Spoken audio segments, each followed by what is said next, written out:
Okay, hi, this is Leora Alderson with Best Boomers and Beyond. And today's guest is Ali Skylar of the website Sucky to Soulful.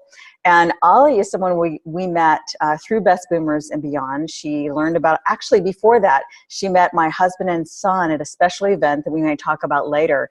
And then we were able to connect when Best Boomers and Beyond launched. And Ali is just an amazingly positive force in the world. She's very enthusiastic and engaging, and she really cares about people. She's a networker. She's a people person. She reaches out, and she has really been reaching out to us, and so we're really thrilled to have her on. She has such a gift with words and with phraseology, and you do, Ali. I'm going to stop talking in the second person or third person rather and speak directly. So welcome, Ali Skylar. Thank you. Such a pleasure to be here. I'm so excited about this. And I'm sorry I said Ali. I grew up in Hawaii, as you may know, and so I'm always used to the term being Ali instead of Ali. So if I say it wrong, just, yeah. No worries. I have a dentist who he had an assistant from, I think, India who was Ali. Yes. So he's always calling me Ali. Yes. Ali. So like, I know it's me. No worries. Yeah. No worries. No worries. So I really appreciate you taking the time to share about your story, a little bit about your story today. And I know from reading your site, which I really think everyone should go to, and we'll post the links, and we'll also relink with your article that you wrote and you shared with us. So we may skip around because that's kind of how life is sometimes. But one of the things that I noticed in your site, you said, you made the comment about essentially writing. I want to get it exactly right. Something about, here it is, becoming a writer has been the main catalyst to my spiritual awakening. And that's such a poignant comment that, rather than typically we started sort of like, what did you do earlier in life and that sort of thing. But since you didn't do that on your website, and since you're so passionate about recreating and reinventing yourself virtually on a daily basis, could we start there? Is that someplace that would work for you? Definitely. Well, I was going through a really, really rough time, and I went to see a therapist, and she said, "Why don't you start writing?" Now, I said, "Okay, I'll start writing." So I started writing, and I was just, train of thought. I tend to start with ranting and raving. So I started showing my work to my husband, who's probably my best fan and my best muse, because he's always encouraging me, do this, go there. He's in this market. He does personal branding. So he's always helping me find new ways to kind of get my voice out there. But this was just the beginning. And I read him stuff that I was writing. He started laughing. And I'm like, what are you laughing at? I'm like, tough, hard time. That's what's so funny, because it's not funny, but it's just the way you write. I know that you're going through a tough time, but you have a way of putting humor around it a little bit so that it's not, oh my God, I can't read any more of this stuff. It's too intense. Yes. So he encouraged me to keep writing, and I kept writing. And then I came up with a book called Life Sucks, Just Kidding. a bunch of 15 essays where I'm just ranting and raving on everything from parenting to, a spiritual journey to being married to sex. Everything was sex sucks, parenting sucks, childhood sucks, everything was sucks. But the last chapter is all about, okay, I got it all out now, and now I'm ready to move on. So it was really kind of like a very cathartic experience for me. So that's where I started. I really didn't think, my goal when I grew up more was, I was a classical French horn player for 8 years. I went to high school and a couple of years in college, and then I went into the music business a little bit, and I wanted to be a songwriter, children's songwriter. So my husband and I did children's theater together. So I wrote all this kids stuff. We had a kids show. We toured for 15 years. So that was always my dream, was to, write for Sesame Street. That's what I had in my head. And then when I started writing, because of this difficult time I was going through, it just led from one thing into the other. I published the book. Then I did a one-woman show of the book at the spiritual center that we go to, Center for Spiritual Living here in Marshall. Okay, so the book title is Sucky to Soulful? No, the book title is actually, it's called Life Sucks, Just Kidding. Life Sucks, Just Kidding. That's where it started. And that for me was more of a ranting and a raving. That was where I was just kind of getting it out. And what happened after that was Jamie started saying, let's do this one woman show. Let's try to get that going. Let's try to get a blog going. And as I continued to write, I realized that really what was going to be most effective was, being able to rant and rave, but coming up with some kind of epiphany about what's going on here right now. What's my lesson in this? What am I being asked to pay attention to? What am I being asked to change? What am I being asked to move into? And how can that serve other people as well? Because I kind of went into this kicking and screaming a little bit. It's like, no, I'm not a teacher. No, I'm not, but the more I wrote and the more people responded to my blog and to my book, I was like, okay, maybe this is something where I'm being asked to step into a different role than I originally planned. So I would have to say that my husband is really the kick in the ass. He's the one that, did it. And then once I started going, it kind of morphed into all these different places. It morphed into a blog site. It morphed into the videos. It morphed into my shiftitudes, which I love. For me, I did not grow up a spiritual person. I call myself a recovering intellectual. My whole journey has been about taking this and bringing it down into my heart. That's really my whole journey. Like your blog post, which I love, we'll send readers to, or the audience to, and that's the one about your new address. I've moved my new address. That's awesome. Yeah, it was just like, that's really what my whole journey has been, is getting from here and rationalizing and intellectualizing things and moving more into spirit, heart, intuition, and following that information and trusting it, which has been a challenge for me. So anyway, my point being, I didn't really grow up with a spiritual education or religious education. So I came to understanding that there's something bigger than me very late in life. I would say in my late 40s. I'm in my mid 50s now. So, it took me a while to kind of get here. So I started creating these shiftitudes, which was really the way I think God was talking to me. Like all of a sudden I'm thinking about the word bless. I'm like, what the frig does bless mean? Come on, what does that mean? Yeah, bless you. God bless you. Gesundheit, What does that mean? So then all of a sudden I hear in my head, bestow love every single second. Bless. Oh, okay. That makes sense. I can do that. All right. What does love mean? I love you. Love is everybody has such a different feeling about what it means. What does that mean? So then I saw loads of vibrant energy. Like, okay, I got that. So the way I started going on my spiritual journey was by looking at words as a writer, I guess, looking at words, what does this mean? And then finding these definitions, these beautiful definitions for these very empowering words that help me step into a new place. My favorite one is shift. So happy I'm finally transforming.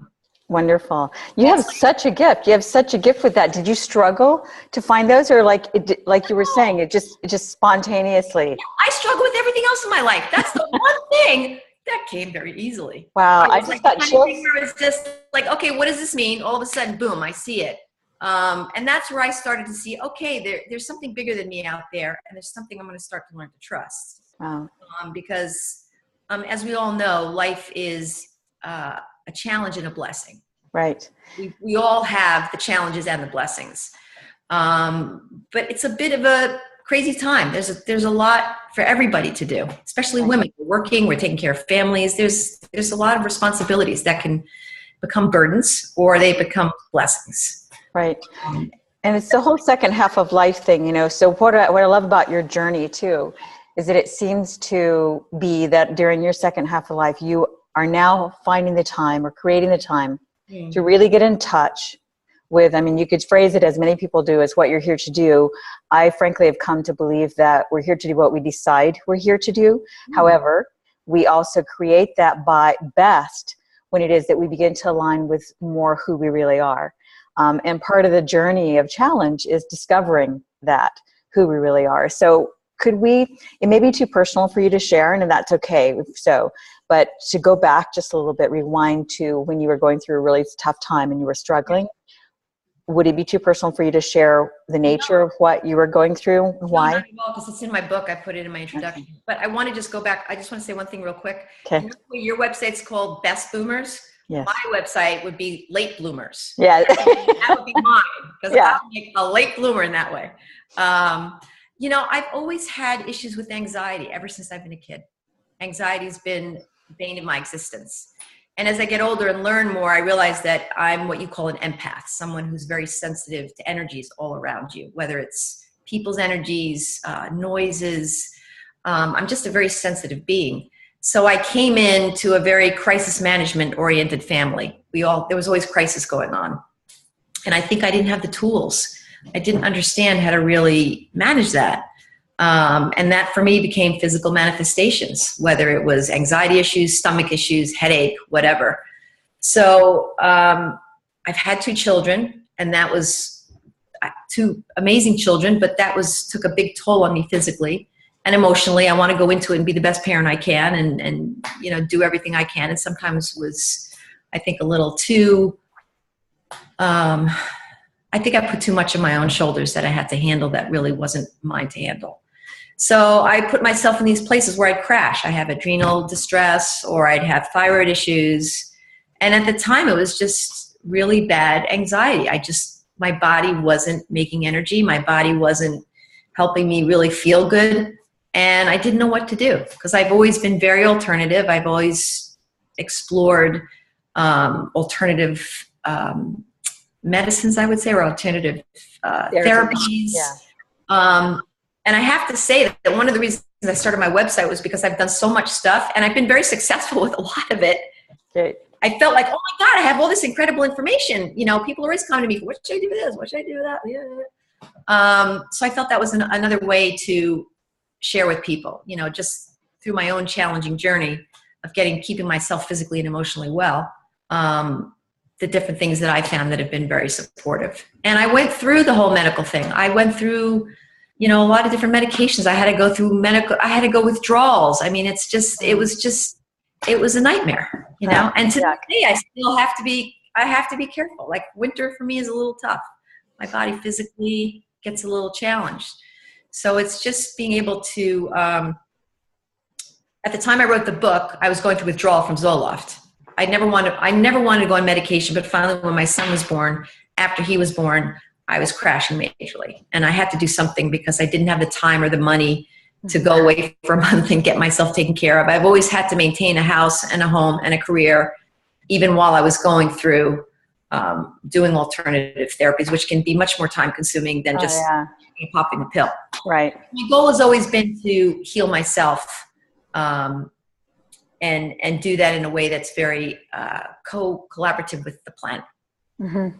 But I wrote that book during that time, just going through the withdrawal and realizing that a lot of my issues at that point, that was the beginning of, it's not all physical. Why am I creating this? What am I creating it for? It was really the beginning of a deeper inquiry into what stuff going on up here is creating all that stuff in here. Definitely. And that was really when I started taking responsibility for, I'm the creator of my experience. Yes. Which is hard because when you grow up, you're so used to, it's a chemical imbalance. It's this, it's that person pissed me off. It's, I didn't get this job. It's my kid's sick. So I would say that's where I started to say, okay, I need to take some inventory and I need to face this and see what's going on. And it's been a slow journey, but there have been great successes and there have been great things that have come out of it. No kidding. The hardest part that I'm still dealing with, I think, which I was surprised about, is really accepting who I am. Really accepting that I'm a sensitive, empathic being.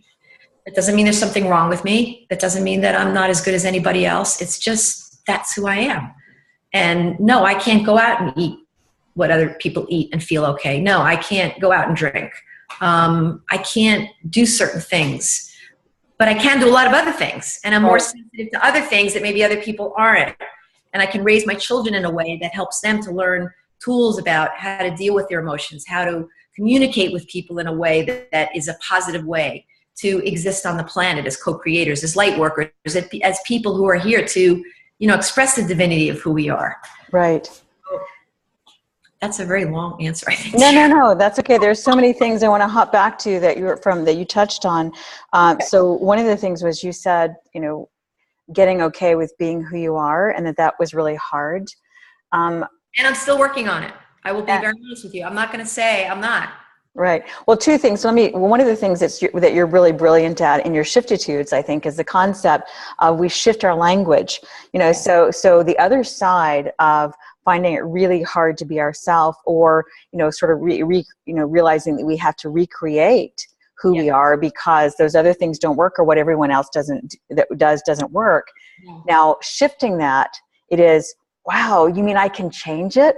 When it is that we find that we're responsible for essentially everything in our life, or at least how we look at everything in our life, then that means we can change our life too.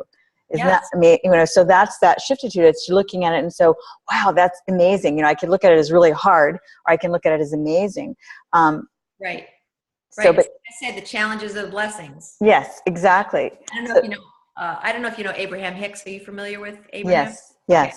So they had a quote the other day, and they were talking about supporting someone who's in need. If you're in a place where you're aligning with the problem, you can't really lasting support. If you're aligning with success, then you come from a whole different place. Right. It's like, for me, that whole, just saying aligning with power or aligning with success, just changing that one word, it just has a whole different feeling. Yeah.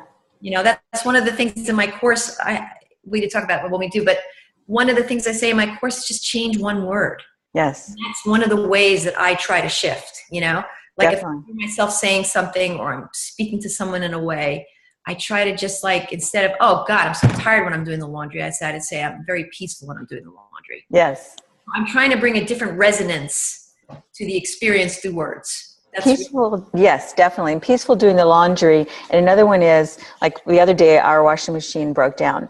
So it needed a repair. So it's like, thank goodness we have a washing machine and a dryer. Normally that work, wow, what a blessing that is. Because we actually did live in India for several months, 2 different times, where it is that either we were washing our laundry in a bucket or we were sending it to the Dhobi who was taking it over on the other side of the street and washing it on the rock. So wow, it's perspective, isn't it? Yeah, I just had a pipe break too in my basement. It must be not good laundry karma this month. Yeah. And that kind of thing. I had the same thing. I'm like, I'm trying to fix it. It's not working. I'm like, oh my God, this is going to be like thousands of dollars. Yes. It was $150, but these 2 guys came to fix it, and they were so nice. And this guy named Cisco cleaned my whole tub for me. And taught me how to keep my pipes clean. So even though it was this experience where, oh my God, I can't do laundry for 5 days. This guy now came, fixed my laundry, and now taught me how to take care of my pipes so I don't have to have that kind of problem again. Excellent. So it's exactly what you're saying. It's trying, it's trying to find the opportunity in those experiences. Exactly, because it is there. And the blessing, back to the blessing concept, is like, there are 2 ways to look at things. We can, if we're starting a garden and we need manure to fertilize it, well, that manure is fertilizer, but we don't go around and stand in the manure and muck around in it more than we have to. We just use it for what it's needed for to make the plants grow. And so, the crap that happens in our life basically is fertilizer for the good things to grow. Yeah, no, that's a good point too. It's funny. I have a really amazing, who's really helped when I started, many years ago when I started my path. I hooked up with an amazing woman, Lisa Brick, who's a life coach. And one of the things she always says to me is, beyond your logical comprehension, beyond your logical comprehension, something better is going to come out of this. And I always hang on to that when I go through the challenges, because I've had that happen a couple of times where beyond my logical comprehension, a year later, something as a result came up because of that experience that I was very blessed for. I mean, she came to me at a time where I was crashing. I was about to go to the hospital, and I was in her husband's office. He's an acupuncturist. And she came to me and she said, I want you to come coach with me. And because I was crashing at that time, I met her, and she's become one of my midwives. And she's become one of my mentors and my spiritual soul sisters, and one of the incredible people in my life that I'm so grateful for. So again, it's looking for those moments. But at that time, if you told me beyond my logical comprehension, something good's going to come out of this, I might not have known that. Right. But now, go through those challenges, I keep that in the back of my mind. Right. Hold on to that. as So well. yes, beyond your logical comprehension, that's her phraseology. In religious circles, it would be faith or hope or trust. In New Age circles, it's quantum mechanics and and manifestation and karma. So basically, it's the same principle, and it is that essentially. And did you see the movie The Best? What is it? The Marigold Hotel, something like The Best. I love that movie. Yeah. And so that line he says. Yeah, exactly. That if it's not over something. Yeah, everything will work out in the end, and everything will be in the end. Everything will be okay. And if it's not yet okay, it is not yet the end. Right. Perfect. Perfect. Everybody gets that. If you're on this path, everybody got that line. Yeah. It was a line. Gorgeous. Yeah. And a great movie. I enjoyed that a lot too. So, tracking back to what you were talking about with your, the crises and the anxiety and that sort of thing, one of the things that I've observed is for, okay, so you're middle 50s, right? What year were you born? 1960. Okay, so I'm 59. And what I discovered is I was claustrophobic as a child. I never had the anxiety issues that you had. The claustrophobia was always relatively mild. And what I discovered during premenopausal and menopausal years is it heightened significantly. But no medical professional connected the dots for me. Yeah. And so what it sounds like is that basically your crisis began as your premenopausal years began. And essentially sent you for a loop that, again, you can go and they might give you hormone medication or whatever, or anti-anxiety medication. Well, that's what I did. But if only we knew, if I had known, that it wasn't a freak of nature, that there's nothing wrong with me. And that's the problem. I think so many middle-aged women are getting treated and getting anti-anxiety medication unnecessarily. Because as you know, when you have panic attacks and when you have anxiety, then you become anxious about getting anxious because it's a loop. It's called the anxiety loop. Yes, it's such a disempowering kind of experience because you're going, what is wrong with me? I know this is ridiculous, but everything in my physiology is screaming, run, or whatever it may be, or get out of the circumstance, right? Right. Well, I think too that I just started getting into the Course in Miracles the last year or so.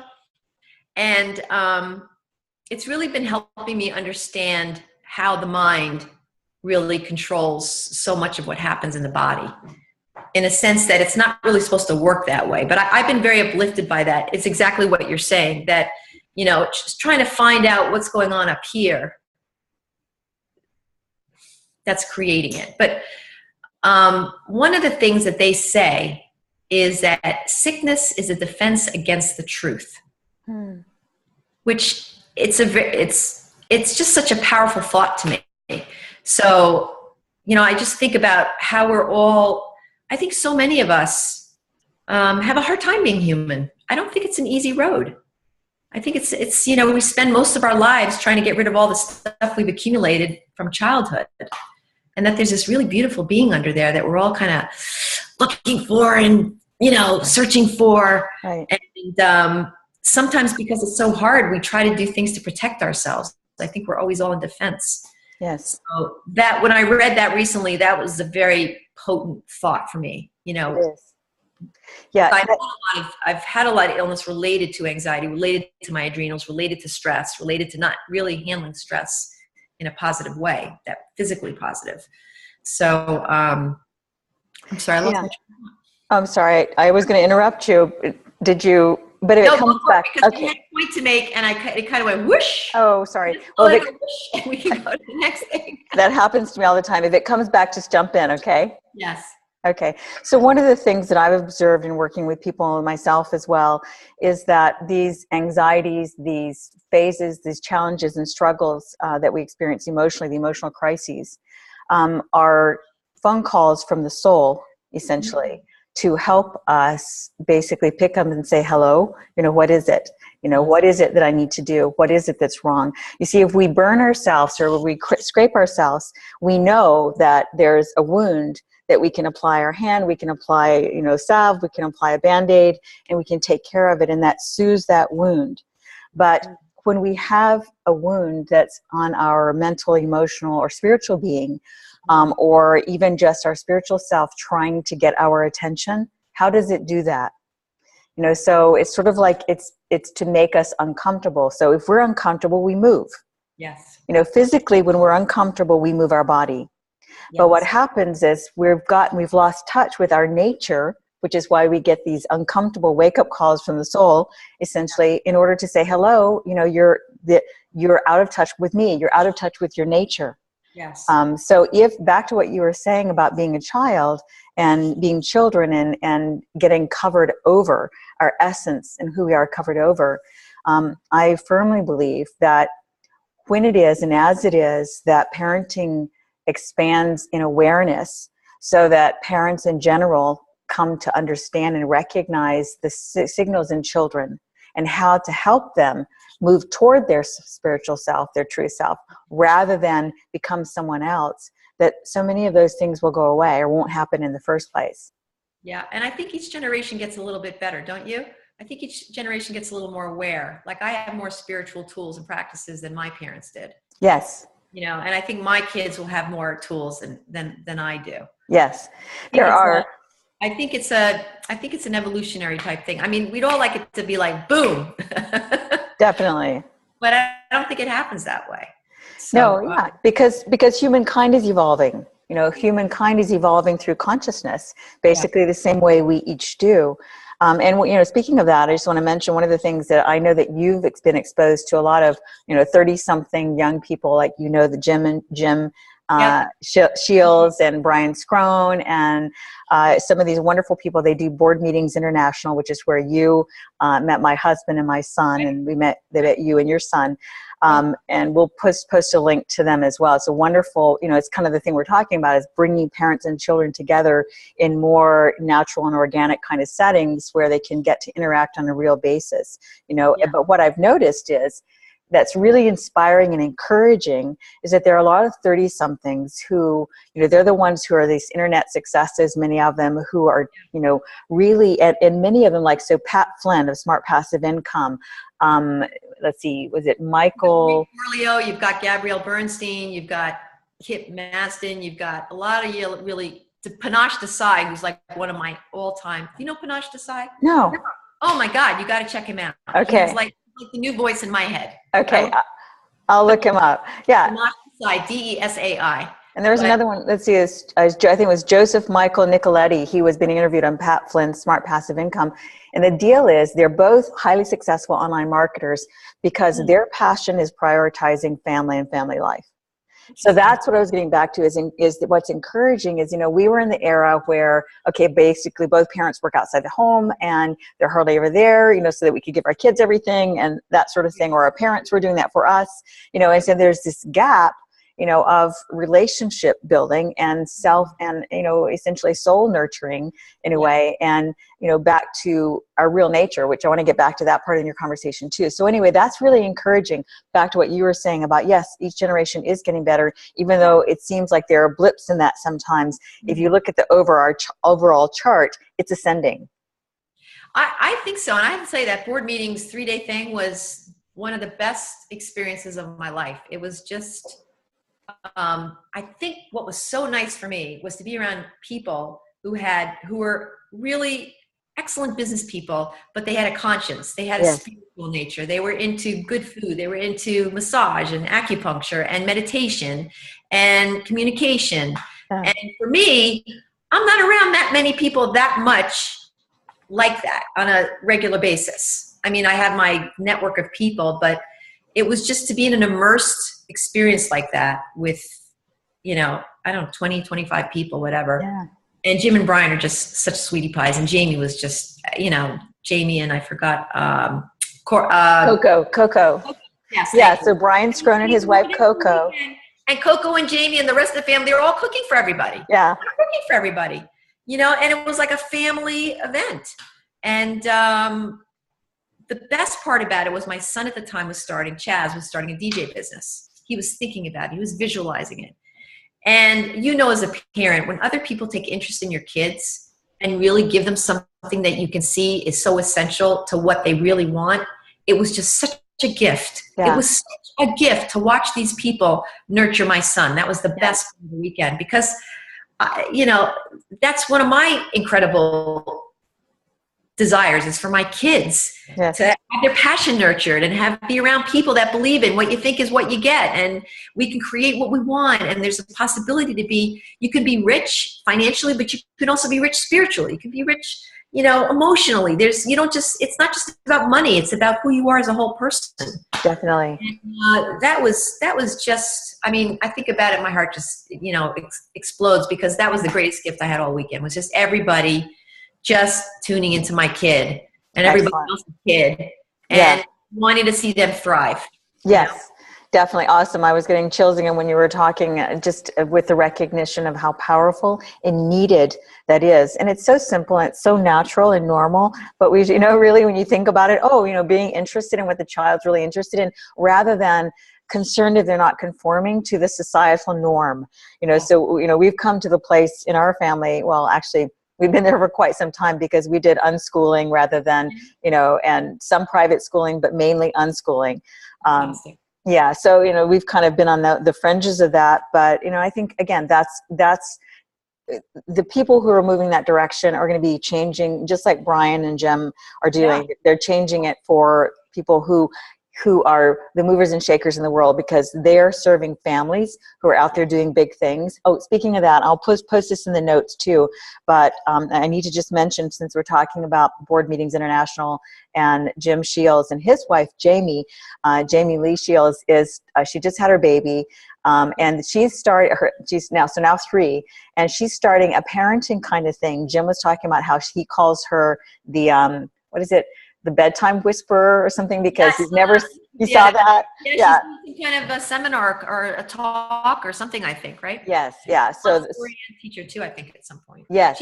Yes. Sweetie pie. They're amazing. They're amazing and inspiring people. And there's so many of those in the world. And I really love when it is that, again, the boomers are collaborating. I think some people, I don't want to get too far on from this spoke. I'll just mention it in case we have time to come back to it. But I do think that, we do hear people in our generation and beyond saying things like, oh, the young people, they don't understand, or things like, oh, I can't get used to technology or whatever. And where I see the best, most powerful collaborations is when you have young people and boomers and beyond collaborating and sharing each other's knowledge and wisdom. The young people with their whippersnapper, quicker clicker skills, and their internet, native abilities. And then the boomers, us, with our wisdom that we've gained through years of experience, and bringing that all together. And a lot of these younger ones have a lot of wisdom as well, as evidenced by, the board meeting crew.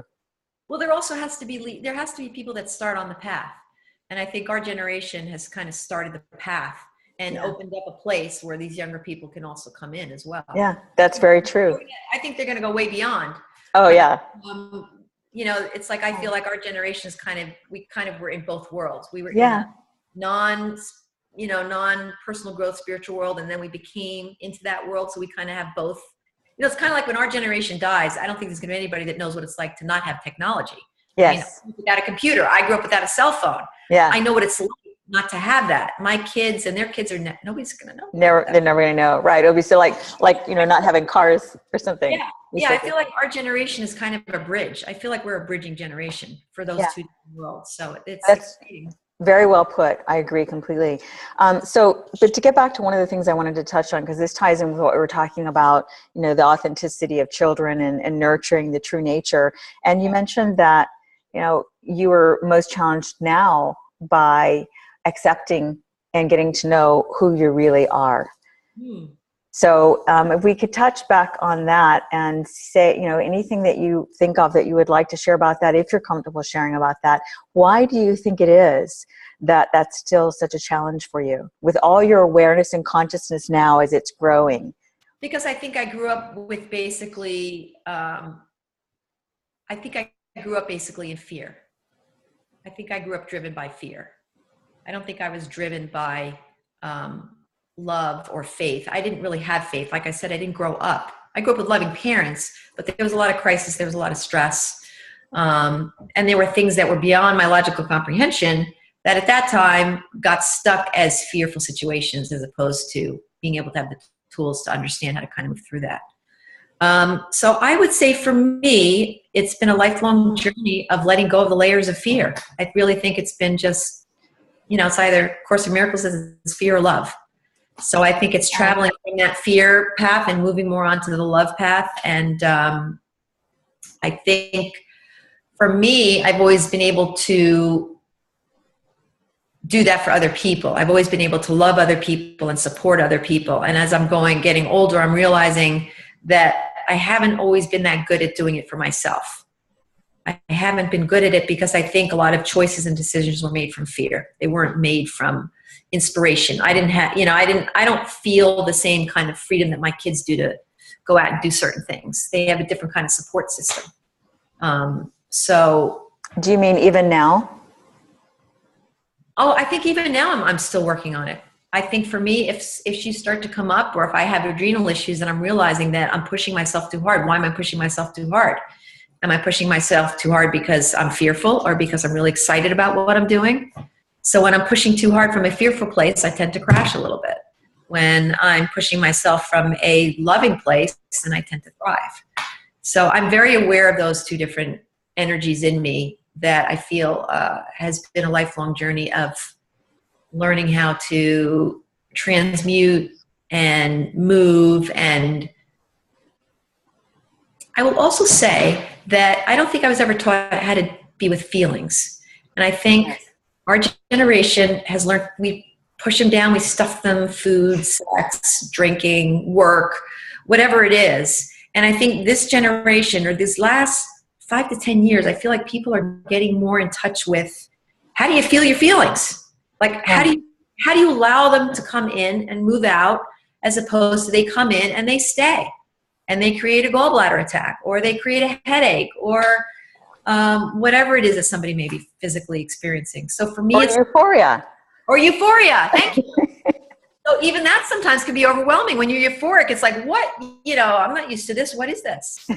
So I would say, learning how to feel my feelings and be able to not be afraid of them has been one of the things that I consistently work on. And writing for me has been the way that I get to also work that out and find new beautiful epiphanies about how to do that and how to shift, so. Well, so it seems that, writing is coming from, to me, it seems almost like your writing is a direct channel for you. It's a flow. It is just, coming from source, essentially, from you. It's coming from your soul. Does that sound true to you? Yeah, it's interesting because sometimes, like, I was in the bathroom the other day, I'm like, oh God, I got to write this. And I went and just, boom, boom, boom, boom, boom, boom, boom. It kind of came. But then there will be other times where I have a topic and I'm not sure where I'm going to go. And I just sit and I need to kind of be with it. But in general, I tend to be a pretty quick writer. I tend to okay, it's there, boom. And it I know when to sit down at the computer and start kind of putting it down there too. So when do you feel most in touch with yourself, and when do you feel least in touch with yourself? I feel least in touch with myself when I don't feel well, and I'm tired or exhausted or stressed out. And I feel least in touch with myself when I'm trying to control everything. Yeah. And I feel most in touch with myself when I smile and when I can relax. I would say when I can relax. And for me, again, learning how to relax has been moving from here down into my heart. Yes.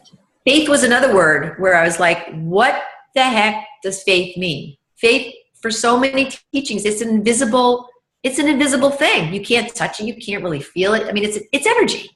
Mm-hmm. But so faith for me became feel all in the heart. Mm. So that's been my journey, is to get into my freaking heart and get out of my head. And not so much to be mad at my head. I'm not mad at my head, but just to learn how, learn how to make decisions more from my heart and less from my head.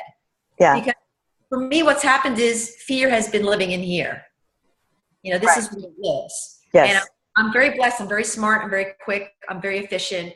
And then when you get into that role and you're also being driven by fear, it just becomes like a hamster roll of da-da-da-da-da-da-da-da. Right.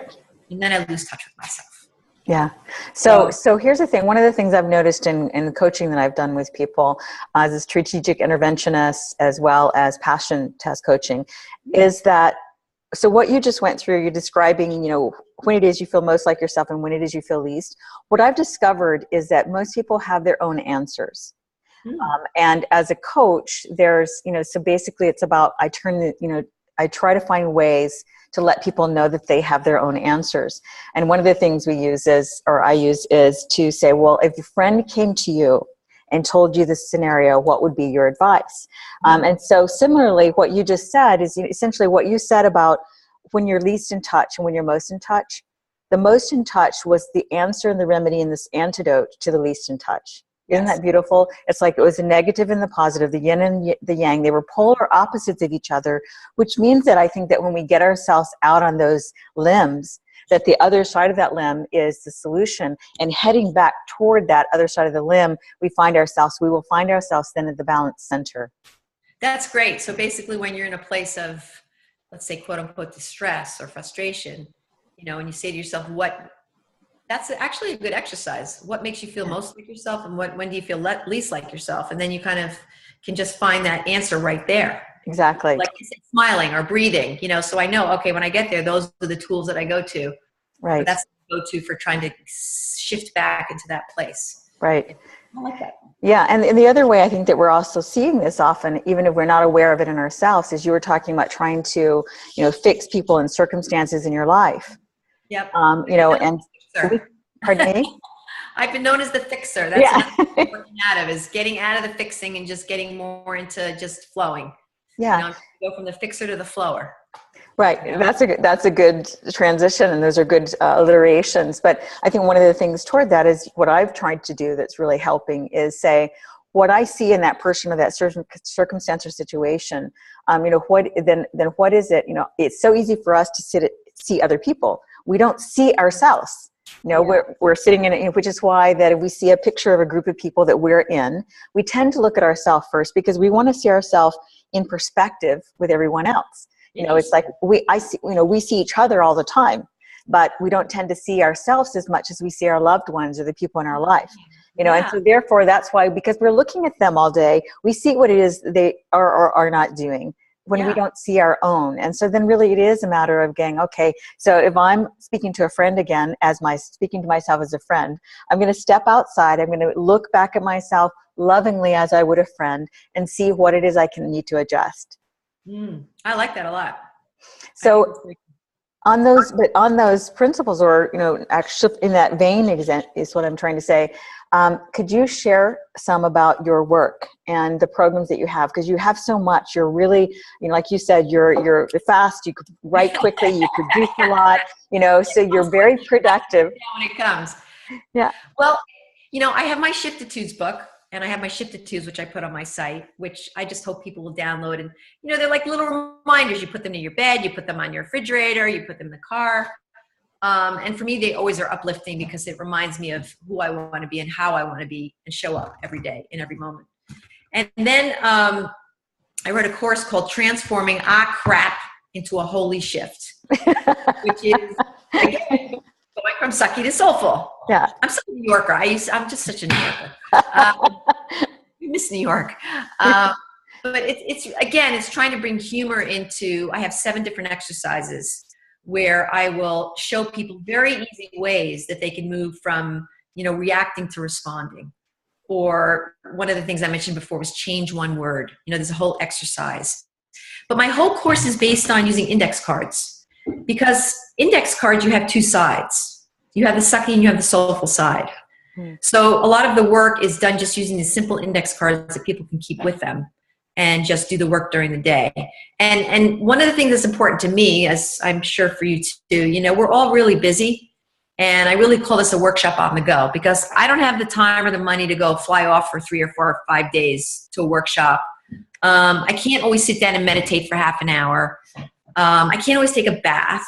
We just got this really beautiful bath put in my house like 2 years ago. I think I've been in it 3 times, which is really, but anyway, my point being that my whole course is about using tools and techniques, simple tools and techniques, to help you move from sucky to soulful as you're going throughout your day, as you're driving your car, as you're washing the dishes, as you're yelling at your kids. And with the simple index card technique, and then also just through the different ways in which I encourage you to speak to yourself. And every chapter has a story that I relate back to me. So I'm trying to let people know I've been there, I've done that, because this helps. I mean, when Yeah. people, like for me to get advice on how to work with my kids from somebody who's not a parent is a little challenging sometimes. Not that they might be brilliant, but I can't really go and, it's different for me. So I like to know that if I'm giving a tool to someone, that I've used it by myself, for myself, and I've been there. Yeah. So, It's a lot like, it's like going on a hike with somebody and they're in front of you.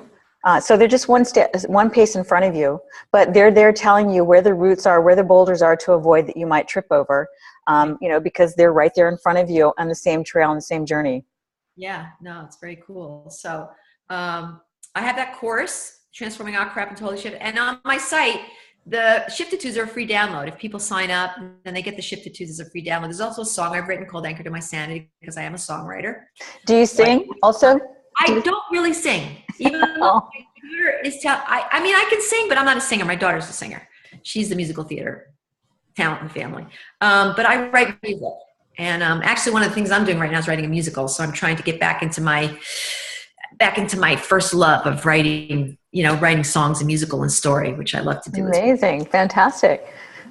That's inspiring. So, okay. So someone wanted to, how do you take a song? If you have the motivation to write a song, starting with a song first, not a musical. I mean, that's a huge, big thing. How do you do that? Have you published them? Are they on iTunes? I don't have them right now. We had a lot of our children's music. I don't have a lot of my music up right now, but mostly my writings, but not my music yet. That's been something where we did a lot of the kids' theater and we would sell our tapes at the shows. Mm-hmm. But I haven't done that for 10 years, so I haven't really put that out there. Right now, I'm just kind of supporting my kids doing their music. My son's a DJ and a composer. My daughter's in musical theater. She's in Chicago, New York, auditioning all the time, back and forth. So I kind of put my energies into that. But as they've gotten older now I can start to go back to doing a little more songwriting, which is what I love to do too. Yeah, amazing.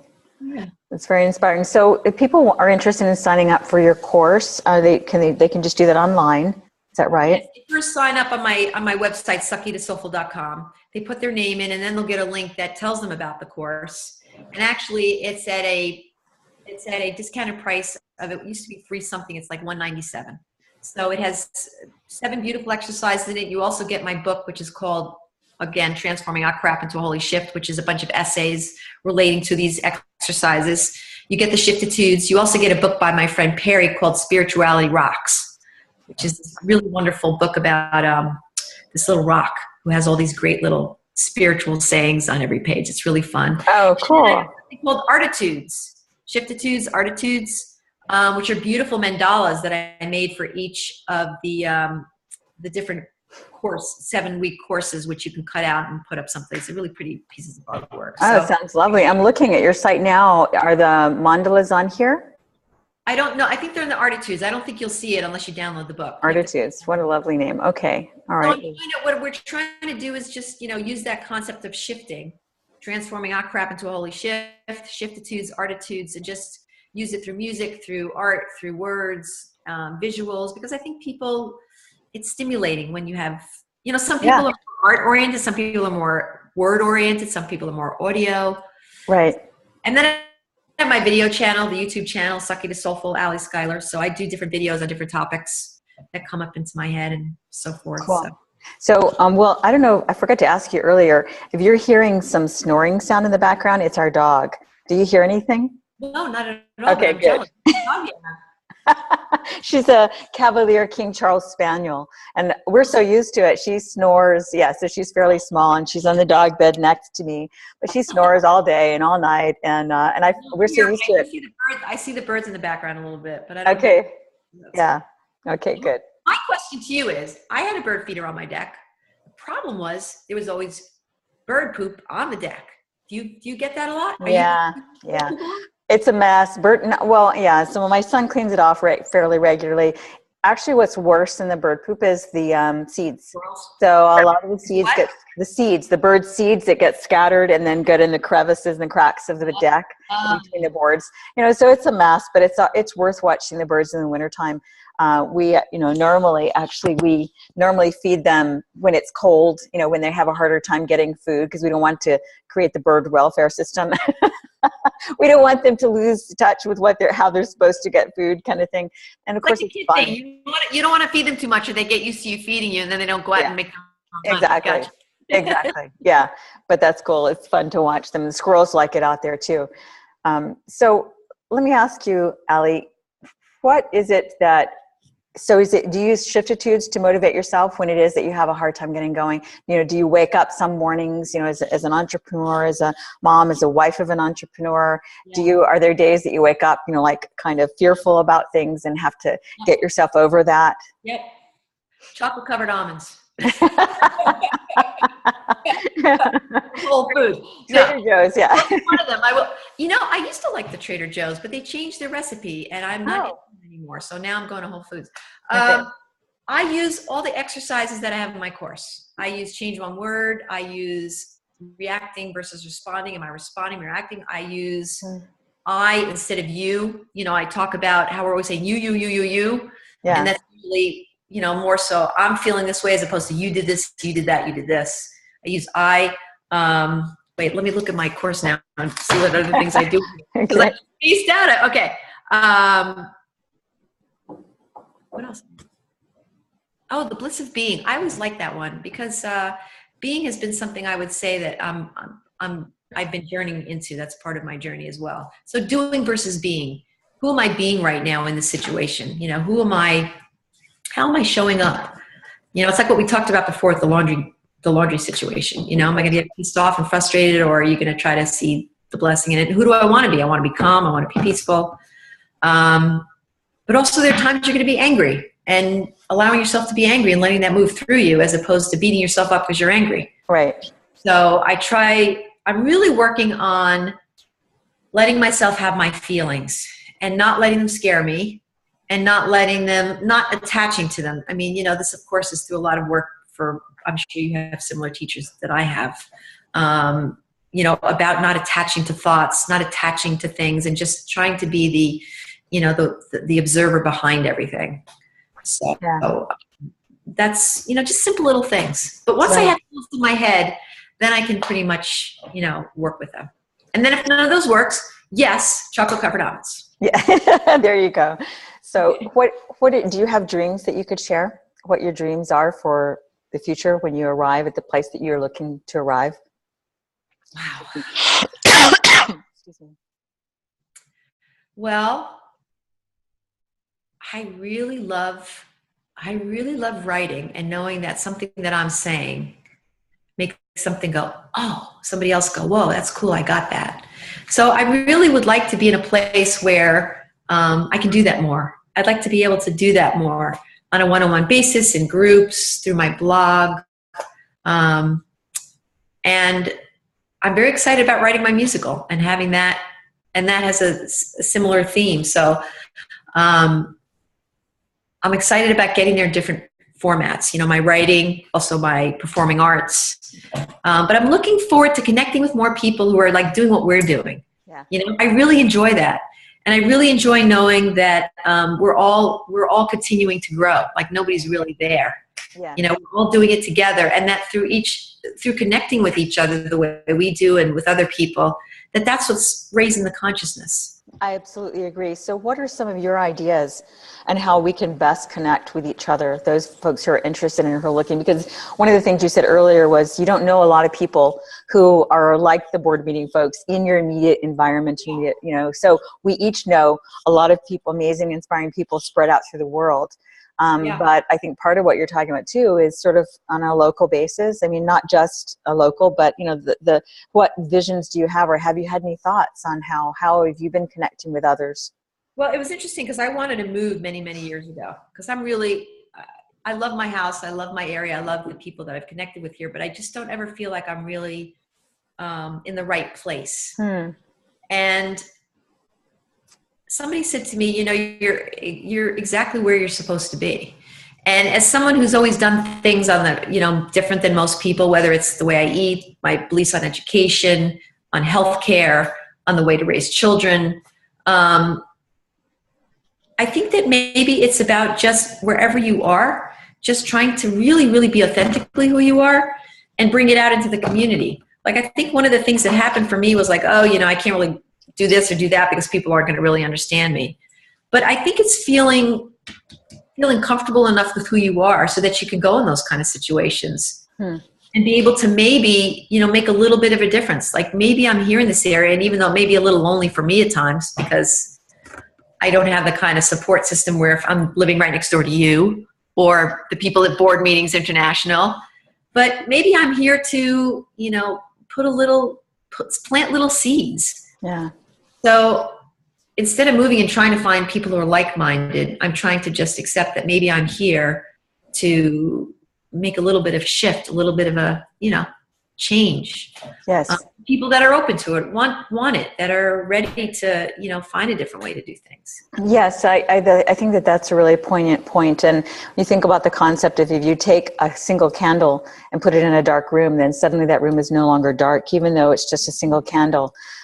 So it is about, and there was a story I heard from a Hindu guru many years ago, that there was a group of monks in India that, their tradition and their custom, they were actually in the hills or mountain foothills of an area of India.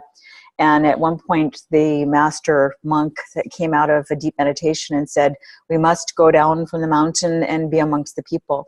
They realized that they were not serving anyone by just meditating and caring for themselves, that they needed to take their light into the world, essentially. So I think there's a lot to be said for that. But I think that, too, like you probably had this experience, if you don't do a lot of, if you try and post a lot of motivational or inspirational or evocative kinds of things on Facebook, for instance, you don't get nearly as many responses from people if you post something about your cat or your dog or what you had for dinner, right?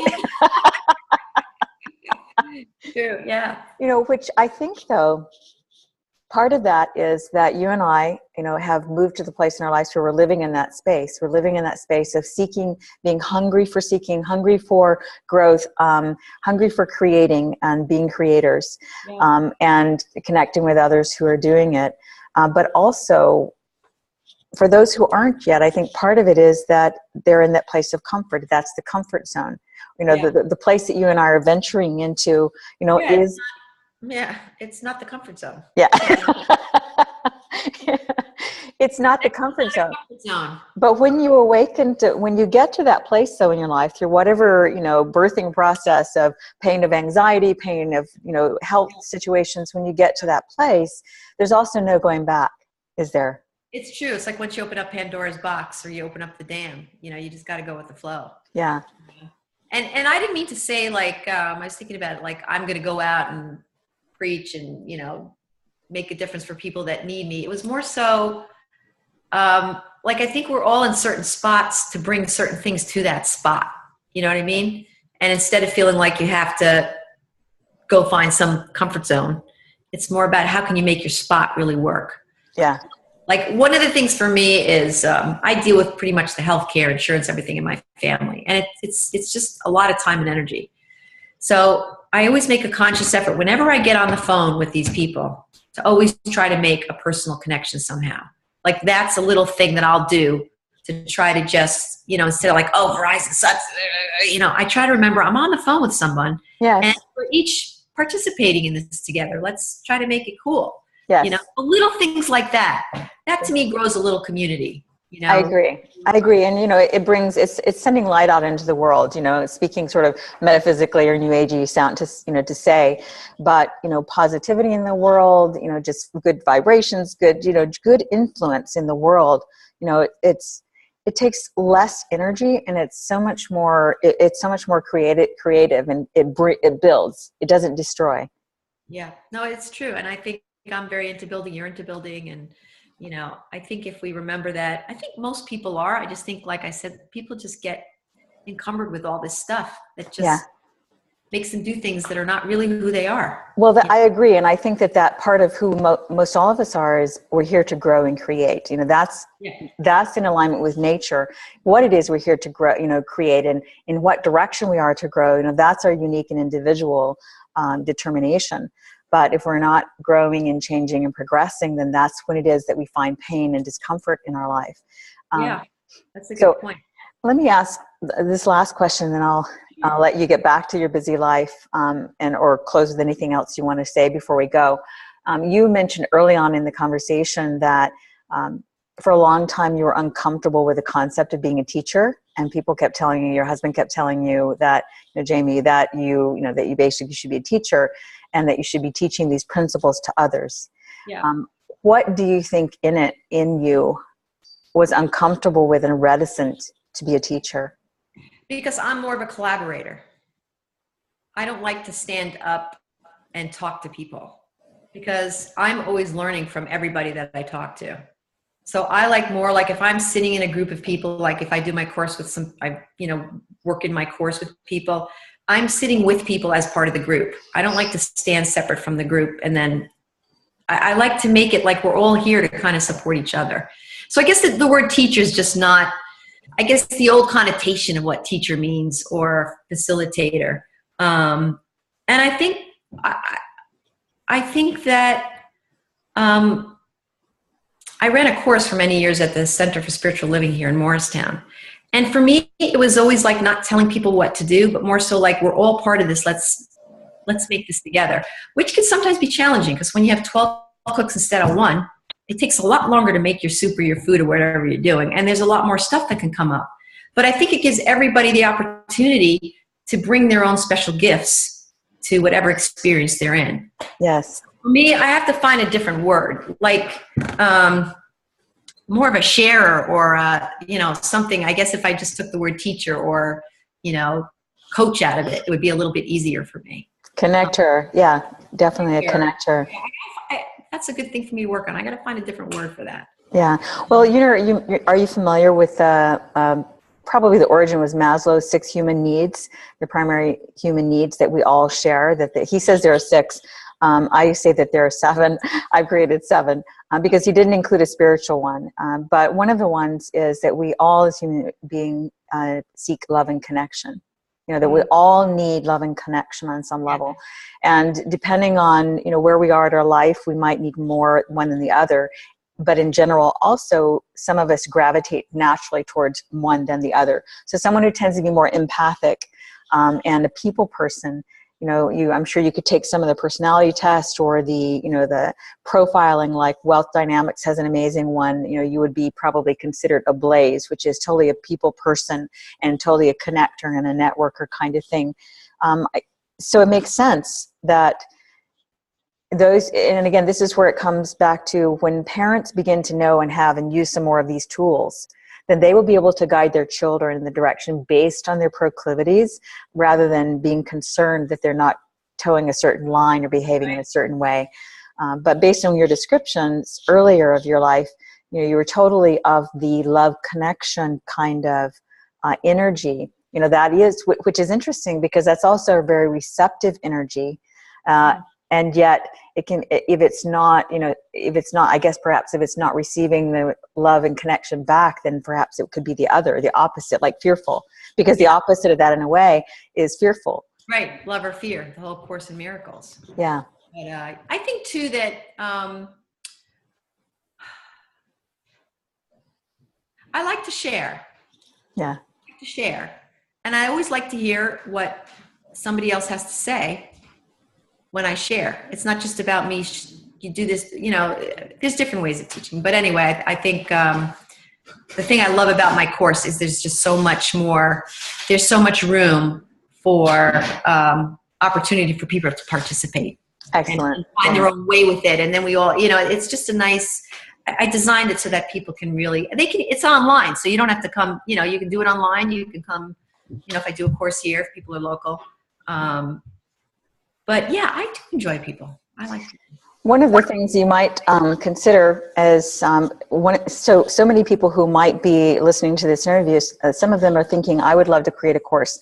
Just the fact that you've gone through creating a website and creating a course as you have, it's like, for those who've never done it, it's like, how do you even start? So you might even consider creating a course on how to do what you've already done. No, seriously. There are so many people. My husband does. He does personal branding. So he teaches. Yeah. He really is the one behind, he's the person behind all my web stuff. Yeah. So basically the genius behind helping me put it up, figuring out how to do it, doing a course, doing this. He's really, his whole theme is turning originality into business. So he really took my originality and beautiful out of it. So that's really what I have. I have a course, I have a book, I have a website, I have a YouTube channel. And it's exciting, but it's a lot. It is work. It is. So is that his slogan? Turning originality into opportunity? Was that it? Turning originality into business, and his company is called A Brand You Way. And I'm actually the content director for him. A Brand You Way? A Brand You Way, Y-O-U. Okay, a brandyouway.com. Brandyouway.com. Yeah. So, and he works with a lot of different, artists, spiritual people, financial coaches, really people that come up with ideas like, I really want to do this, but how do I do it? Excellent. Or, I really want to do something creative. What do I do? And he comes from a very, he's got the spiritual and the business. So like a lot of people, personal growth people will help you find the idea. But the nice thing is that he, as you can see from my web presence, really creates a business model that allows you to be in the business market with your idea, whatever that may be. So that's really what he's done for me. I really can't, I've put everything together and done the work, but he's really been the driving force behind the steps of how to create the presence that I have now. So he's kind of like, if you're going to build a house and you go to an architect and you describe to him the things that you're interested in having in your home that would make it your home. It's as if that's what Jamie's doing with people's life work. He's creating the structure around which they can live and express themselves more fully. Yes. And he's very, he's done it himself. He's always lived his life doing what he wanted to do and not, conforming to the typical, you're supposed to do this kind of thing. So he's been there, done that. So he's good at, again, it's like when I teach my course, I've been there, done that. Yeah. Yeah, right. This course came out of my experience. Yes. And what I've had to go through. So, that's what he does as well. So, we'll post a link to his site too. And then that'd be great. Thank you for that. Thanks so much for spending time with you. You're a jewel, and you're a delight, and it's so good to connect with you. I have one question. Yes. What are your dreams? Oh my gosh. You went into something else. I wanted to find out what your dreams are. They're huge. I really do dream big, and I have several foundations that I would like to create. One is a ranch for rescuing animals, abused animals, or animals in need, and an educational program that basically teaches children what we've been talking about, the kind of things that, and in particular takes children, so 2 different programs, maybe children, from the average family as well, like you might meet at Board Meetings International, as well as, underprivileged inner city kind of youth who don't have the opportunities, right. Those bright lights who need to be planted in another location, essentially, and have them work with the animals and learn entrepreneurial skills. So that's one. So a foundation that kind of blends education with animal nurturing. I would like to create a foundation that another foundation that teaches nonprofits, these struggling young nonprofits, how to invest, how to raise money to invest for their own endowments rather than constantly living in the scarcity mentality. And my husband and I would like to build off-grid cabin community, essentially, where people can buy turnkey. They have their little cabin on anywhere from 1 to 10 acre plots. It's filled with edible landscape. It already has the gardening. It's already completely self-sufficient and off-grid. So those are some of my dreams. Yeah. Wow, that's a lot of stuff. That's a lot of stuff. Clone yourself like 3 or 4 times. Yeah, exactly. So we're building, we're building Best Boomers and Beyond, and we're building My Trainer Fitness, but the goal is eventually we will have those businesses sustain our real dreams, which is getting on to more philanthropic work in the world. Beautiful. Beautiful. Thanks for asking. I really wanted to know. So thank you for telling me. It sounds wonderful too. And I appreciate the time today. And thank you for getting to know me. And I appreciate being able to share what I do with other people. Awesome. And, it was great. Well, I look forward to it. We'll link. So this interview today's Thursday. We'll probably post it next Wednesday. And I'll let you know when it comes up, and we'll link to the article that you wrote as well. Are we off? We are now. So thanks so much, Skylar. Good. Thank you. Okay. I'm going to stop the recording.